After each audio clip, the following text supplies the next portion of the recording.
Megastar Chiranjeevi హీరోగా యువ దర్శకుడు మల్లిడి వశిష్ఠ దర్శకత్వంలో తెరకెక్కుతున్న ప్రతిష్టాత్మక socio fantasy action entertainer cinema 'Vishwambhara'. Trisha హీరోయిన్గా నటిస్తున్న ఈ సినిమాలో పలువురు యువ కథానాయకులు కీలక పాత్రలు పోషిస్తున్నారు. ఇందులో మెగాస్టార్ చెల్లెళ్లుగా వాడు కనిపించనున్నట్టు తెలుస్తోంది. ఇకపోతే ఈ సినిమాలో భీమవరం బుల్లెబ్బాయి పాత్రలో చిరంజీవి కనిపించనున్నారని, ముఖ్యంగా ఒకప్పటి జగదేక వీరుడు, అతిలోక సుందరి సినిమా ఛాయలు ఈ సినిమాలో ఉంటాయని, చిరంజీవి పాత్ర కూడా ఆ విధంగానే దర్శకుడు వశిష్ఠ రాసుకున్నాడని అంటున్నారు.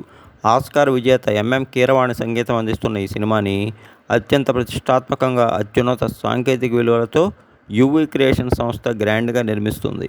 ఇటీవల 'విశ్వంభర్' నుంచి రిలీజ్ అయినటువంటి ఫస్ట్ లుక్ పోస్టర్, గ్లింప్స్ టీజర్కి అందరి నుంచి విశేషమైన అంచనాలు ఏర్పరిచాయి. అయితే ఈ సినిమాకు సంబంధించిన విజువల్ ఎఫెక్ట్స్ని ఇంకా క్వాలిటీతో గ్రాండ్ లెవెల్లో హాలీవుడ్ సంస్థతో కలిసి నిర్మిస్తున్నారట. మరోవైపు ఈ పాటికే 'విశ్వంభర్' సినిమా రిలీజ్ కావాల్సి ఉండగా విఎఫ్ఎక్స్ క్వాలిటీ కారణంగానే కొన్నాళ్లు వాయిదా పడ్డట్టు చెప్తున్నారు.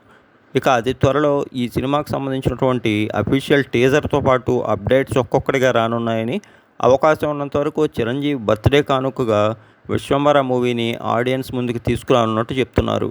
దర్శకుడిగా మల్లిడి వశిష్ఠ ఈ సినిమాతో మరింత అత్యున్నత స్థాయికి చేరుకోవటం ఖాయమని, కెరీర్ పరంగా చిరంజీవి ఈ సినిమాతో బిగ్గెస్ట్ హిట్ కొట్టడం ఖాయమని అంటోంది 'విశ్వంభర' మూవీ టీం.